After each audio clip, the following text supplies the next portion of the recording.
Hello friends.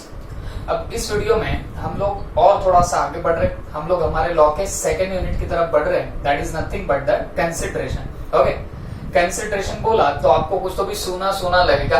Okay, consideration का आपने meaning क्या देखा था बच्चों? Something in return. याद है सबको?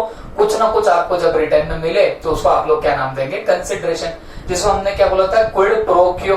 लैटिन लैंग्वेज में अगर बात करूं तो लैटिन लैंग्वेज में, लैटिन मैगजीन में हम लोग कंसिडरेशन को क्या बोलेंगे?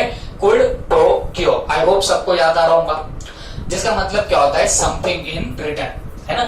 तो कुछ तो भी आपको रिटर्न में मिलना, that is nothing but the consideration. जैसे मैं पेट्रोल भराने जाता हूं, मैंने पेट्रोल भराया और सामने वाले को पेमेंट दिया, मेरे को मिला पेट्रोल, सामने वाले को मिले पैसे। तो ये क्या हो गई बताना? कंसिडरेशन यहाँ पे हो जाती है। क्लियर हो गई बात सबको? ओके, अब देखो बच्चों, वैसे कंसिडरेशन ऐसे तो हमको समझ में आती है, लेकिन अगर बात करें लीगल लैंग्वेज की, तो लीगल लैंग्वेज के हिसाब से कंसिडरेशन का मीनिंग दिया है सेक्शन 2 सबसेक्शन डी के अंदर। बट हम वो कॉन्ट्रैक्ट टाइप की डेफिनेशन बाद में देखेंगे। पहले हम लोग इस मीसा वर्सेस क्यूरी, इस पर्टिकुलर जजमेंट की हम लोग डिसीजन देखेंगे। एक पर्टिकुलर केस लॉ हुआ था, केस लॉ आपको नहीं दिया गया है, लेकिन उसमें जो फैक्ट्स निकल के आए, जो कंक्लूजन निकल के आई, जो डेफिनेशन निकल के आई, वो जरूर हम लोग यहाँ पे देखने वाले। ओके, तो अभी एक बात समझा दो आपको मैं, ये डेफिनेशन दिल पे मत लगा के लेना। हमको लिखते वक्त ये वाली डेफिनेशन लिखनी है जो हमारे इंडियन कॉन्ट्रैक्ट एक्ट में है। हाँ, लेकिन अब ये दी है तो हमको यहाँ पे समझनी पड़ेगी। ठीक है, सुनो। कंसिडरेशन मीन्स अ वैल्यूएबल कंसिडरेशन। कंसिडरेशन का मतलब है वैल्यूएबल कंसिडरेशन, मतलब जिसकी कुछ वैल्यू है। In the sense of law में कंसिस्ट, और इसमें क्या हो सकता है? इसमें कुछ हो सकता है, कंसिस्टेड है क्या? सम राइट, इसके अंदर कुछ राइट हो सकता है। कंसिडरेशन में क्या हो सकता है बताना? कुछ राइट हो सकता है। राइट मतलब क्या? अब जैसे आपने सेलफोन लिया, ओके, तो आपको वो सेलफोन का क्या मिल रहा है बताना? यहाँ पे राइट मिल रहा है। बात समझ में आ गई? You got the right of that cellphone. तो बात यहाँ पे वही होती है ना बॉस, कि आप पैसे दे रहे हो, बदले में आपको राइट मिल रहा है किसी पर्टिकुलर सेलफोन का, या फिर इसमें कुछ इंटरेस्ट मिल सकता है।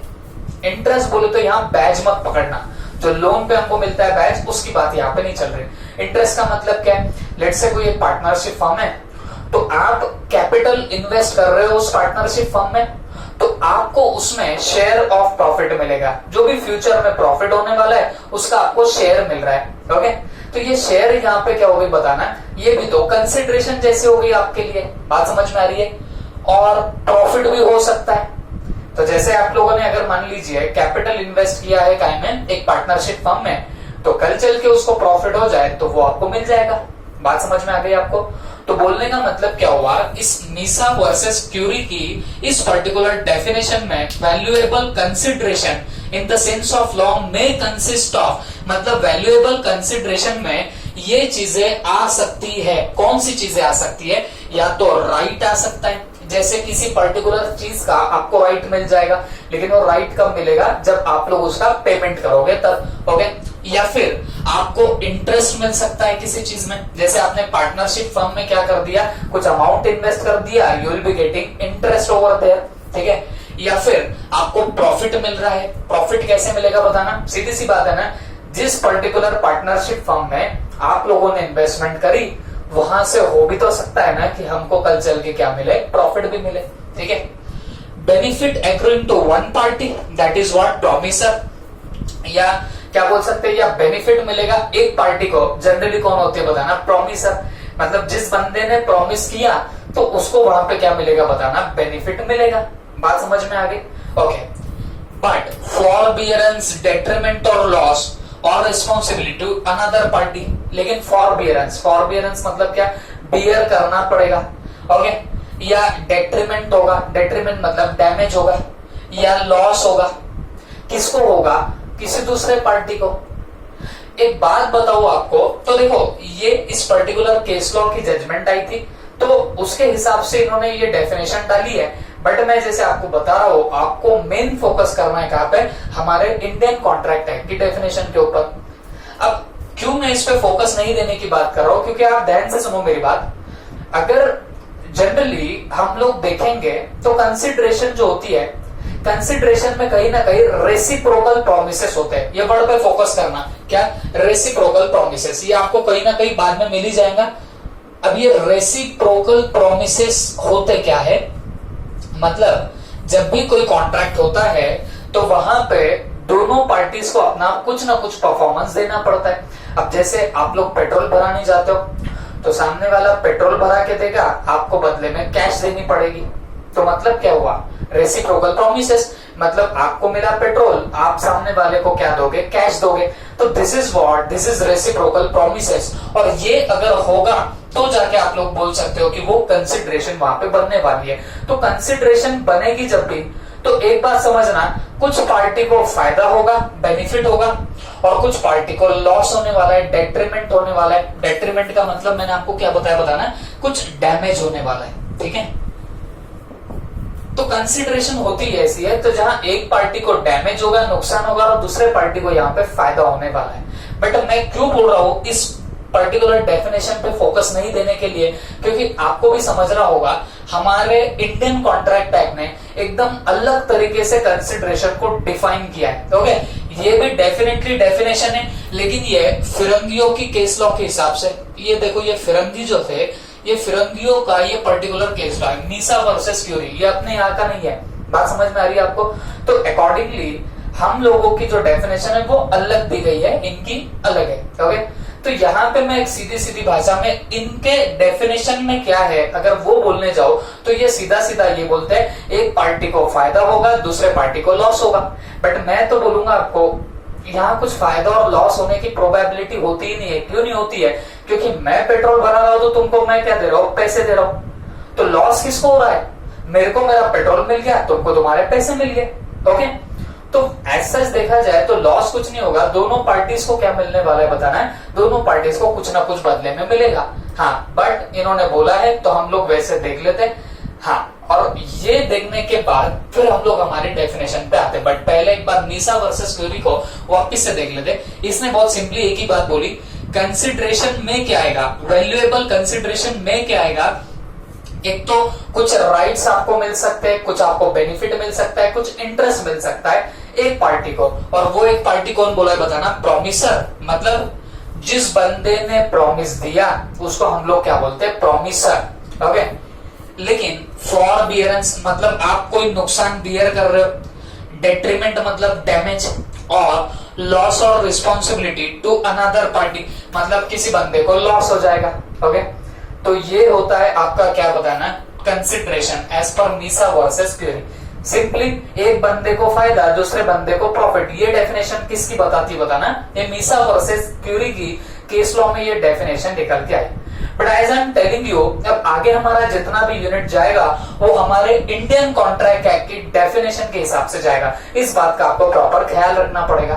ओके, तो अब हमारे लिए इंपॉर्टेंट क्या होता है बच्चों, हमारे लिए इंपॉर्टेंट ये होता है कि हम लोग हमारी इंडियन कॉन्ट्रैक्ट एक्ट की डेफिनेशन पे यहाँ पे फोकस करें। सब लोग रेडी है? चलो एक बात समझो, हमारे इंडियन कॉन्ट्रैक्ट एक्ट ने कंसिडरेशन को डिफाइन किया है सेक्शन 2 सबसेक्शन डी के अंदर। कहां पे डिफाइन करके रखा है बताना, 2 सबसेक्शन डी के अंदर डिफाइन किया है। ओके, अब ये डिफाइन भी कैसे करके रखा हुआ है, when at the desire of promisor, बात समझो, when at the desire of promisor, ठीक है। मतलब क्या हुआ, मैंने स्प्लिट कर दिया वो पूरी डेफिनेशन को, तो हम लोग स्प्लिटेड डेफिनेशन ही देखेंगे। when at the desire of promisor मतलब प्रोमिसर के डिजायर पे। अब प्रोमिसर कौन रहेगा, जिस बंदे ने प्रॉमिस दिया उस बंदे को क्या बोलने का, प्रोमिसर। जनरली जो आपका ऑफरर होगा तो उसको आप लोग क्या बोल देंगे, प्रोमिसर बोल देंगे, ठीक है। दूसरी बात, द प्रोमिसी और any other person when at the desire of, जब प्रोमिसर की इच्छा से, प्रोमिसी और एनी अदर पर्सन। प्रोमिसी कौन, जिसको प्रॉमिस दिया वो कौन बनेगा, प्रोमिसी। ओके, या तो वो प्रोमिसी या एनी अदर पर्सन, बीच में देखो और है, ठीक है।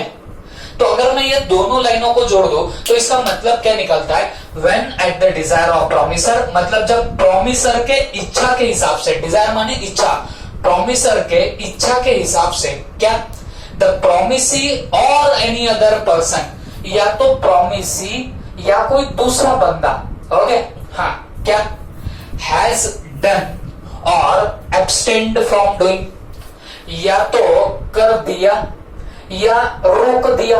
एब्सटेन का मतलब याद करो, मैंने आपको पहले भी बता के रखा हुआ है।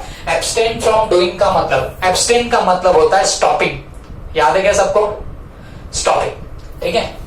हैज डन और एब्सटेन फ्रॉम डूइंग।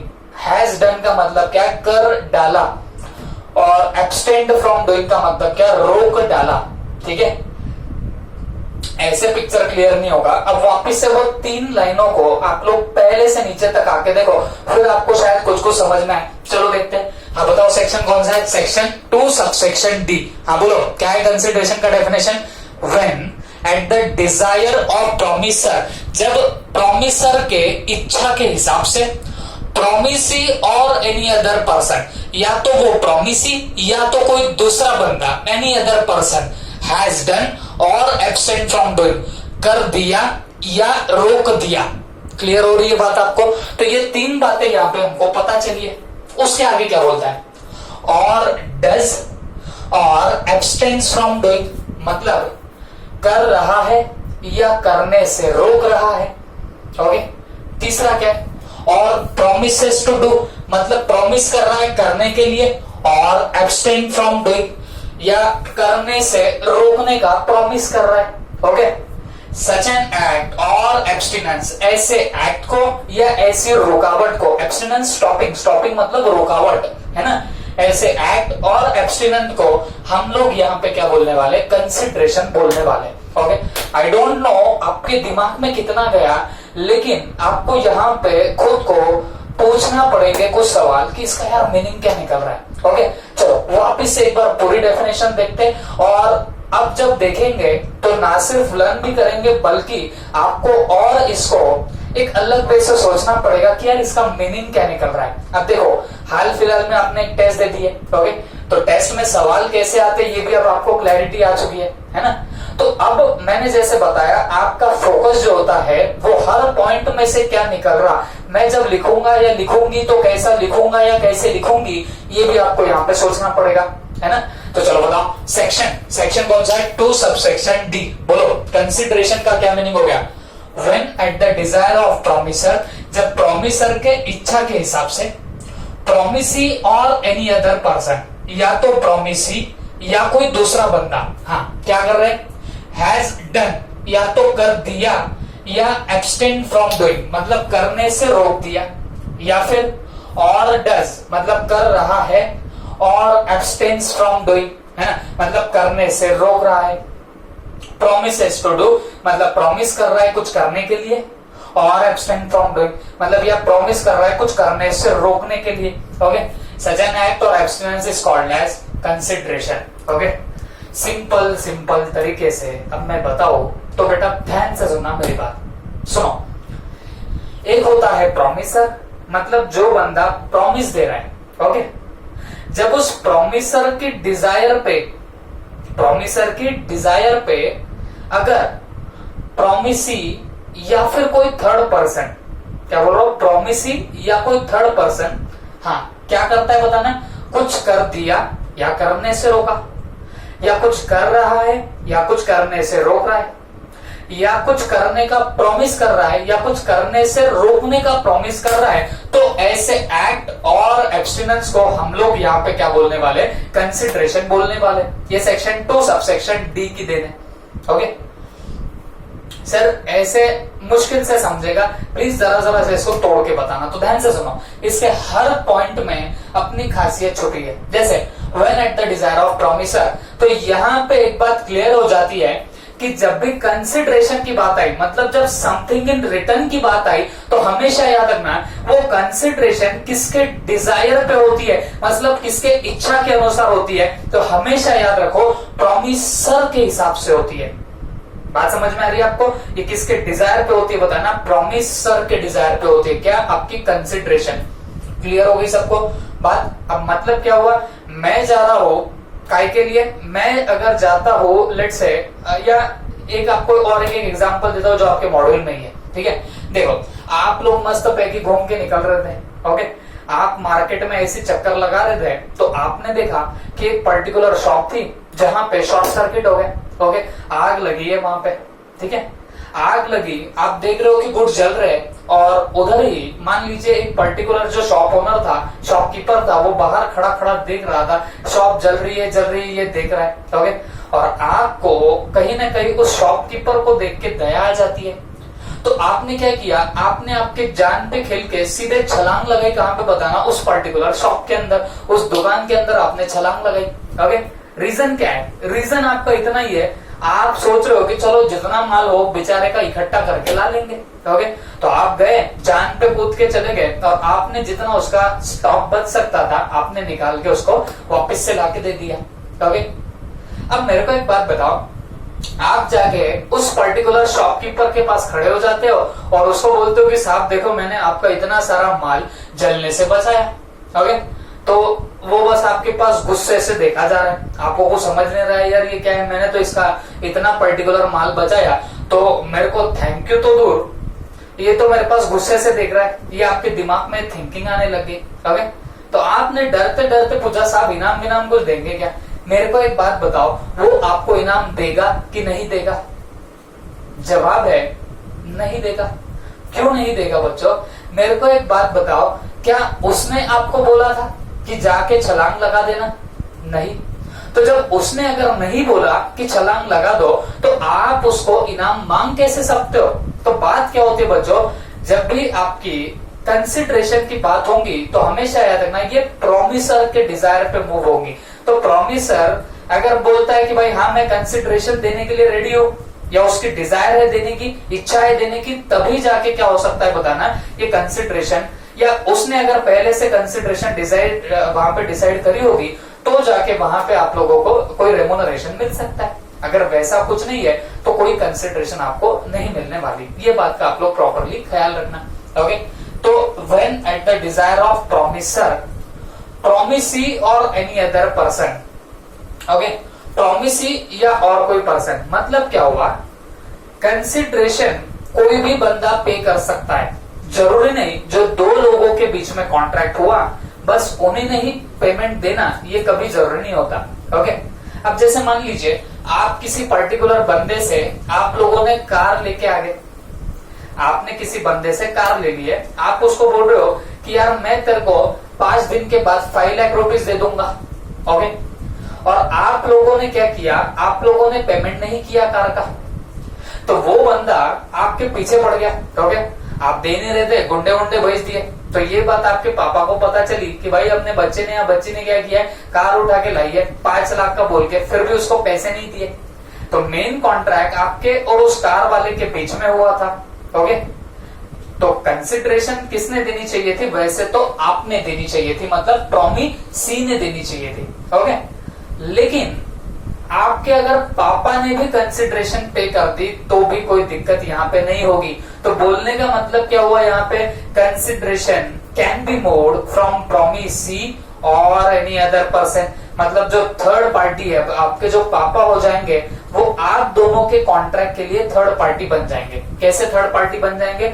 हमेशा याद रखना, आपके दोनों के बीच में क्या हुआ था, कॉन्ट्रैक्ट हुआ था, ओके। लेकिन अब ये कंसिडरेशन किसने पे करी है बताना, आपके पापा ने पे की है, थर्ड पार्टी ने पे की है। तो हमेशा याद रखो, जब भी कोई थर्ड पार्टी पेमेंट करती है कंसिडरेशन का तो कॉन्ट्रैक्ट में चलेगा, है ना। अब कोई मेरे को पूछेगा सर हमने तो वो बोल्टन एंड जोन्स वगैरह वगैरह ये जो हमने केस लॉस देखे थे तो वहां पे तो ये सीखा था जिसको ऑफर दिया उसी ने एक्सेप्ट करना चाहिए। तो बेटा वो ऑफर एंड एक्सेप्टेंस की बात है, वो एक वैलिड कॉन्ट्रैक्ट बनाने की बात है, और यहाँ पे बात चल रही है आपके कंसिडरेशन की। हमेशा एक चीज याद रखना, stranger to a contract not possible. What I am telling here, stranger to a contract not possible, मतलब कोई कॉन्ट्रैक्ट अगर दो लोगों के बीच में है तो उसमें कोई स्ट्रेंजर एंटर नहीं कर सकता। जैसे वो बोल्टन एंड जोन्स का केस है ना, तो वहां पे मेनली ब्रोकलहर्स्ट और जोन्स के बीच में क्या हो रहा था बताना, ऑफर तो उसने दिया था बट एक्सेप्टेंस वहां से बोल्टन ने दे दिया, ओके। तो वो स्ट्रेंजर हो गया कॉन्ट्रैक्ट में, तो उसके बीच की कोई बात ही नहीं थी। तो हमेशा याद रखो, stranger to a contract not possible, but stranger to a consideration definitely possible. क्यों? क्योंकि कंसिडरेशन जरूरी नहीं कि प्रॉमिस ही नहीं देना। बात समझो, जिस बंदे ने प्रॉमिस दिया कि मैं पैसे दूंगा, बस जरूरी नहीं है कि उस प्रॉमिस ही नहीं पेमेंट देना चाहिए। अगर कोई थर्ड पार्टी भी उसके बिहाफ पे सामने वाले को पेमेंट करती है तो भी चलेगा। हमेशा ये बात याद रखना। ओके, तो कंसिडरेशन में हमने दो मुद्दे देखे। सबसे पहले क्या, when at the desire of promiser. तो कंसिडरेशन जो रहेंगी वो कितनी रहेगी कितनी नहीं, ये किस पे डिपेंड करता है बताना, प्रॉमिसर पे डिपेंड करेगा। प्रॉमिसर डिसाइड करेगा कि इसके पीछे कितनी कंसिडरेशन होनी चाहिए। ओके, उसके बाद ये कंसिडरेशन कौन पे कर सकता है, ये पे आपका या तो प्रॉमिस ही कर देगा या तो कोई थर्ड पर्सन भी कर सकता है। जैसे आपके और सामने वाले के बीच में कॉन्ट्रैक्ट हुआ था कार का, लेकिन आपके पापा ने 5 लाख रुपए पे करे, तो कॉन्ट्रैक्ट तो आप दोनों के बीच में था, और पापा आपके वहां पे क्या बन जाएंगे, एनी अदर पर्सन बन जाएंगे, थर्ड पर्सन बनेंगे। तो याद रखो हमेशा, when at the desire of promiser, जब प्रॉमिसर के इच्छा के हिसाब से या तो प्रॉमिसी या तो आप खुद, जिसने प्रॉमिस किया था पैसे देने का वो खुद देता है, और एनी अदर पर्सन या कोई दूसरा पर्सन करता है। क्या करता है, हैज डन और एब्सटेन फ्रॉम डूइंग, या तो उसने कुछ किया या करने से रोका, या कुछ कर रहा है और कुछ करने से रोक रहा है, और promises to do और abstain from doing, मतलब फ्यूचर में करने वाला है या फ्यूचर में करने से रोकने वाला है। such an act or abstinence will be called as what here consideration। इसको हम लोग यहाँ पे क्या बोलने वाले, कंसिडरेशन बोलेंगे। तो एक बात बताओ, तो ये जो 3 वर्ड्स आपने यहाँ पे या 3 लाइंस जो आपने देखी है, 3 सेंटेंस जो यहाँ पे देखे हैं, तो ये अपने आप में इंडिकेट क्या कर रहे हैं, हैज डन और abstain from doing। ये क्या शो कर रहा है, जो हो चुका है। मतलब consideration can be past, consideration can be present and consideration can be future। मतलब क्या हुआ, consideration ये तीनों भी हो सकती है। consideration past भी हो सकती, प्रेजेंट भी हो सकती है, और इवन फ्यूचर भी हो सकती है। बात समझ में आ गई आपको? This is all about what this particular यार कंसिडरेशन टॉपिक। ओके, तो ये कंसिडरेशन के बारे में हो गई। तो हम लोग अगर मोटा मोटा देखें तो हम लोगों ने इस डेफिनेशन में क्या देखा, when at the desire of promiser, मतलब जो प्रॉमिसर होगा उसकी इच्छा के हिसाब से कंसिडरेशन मूव होनी चाहिए।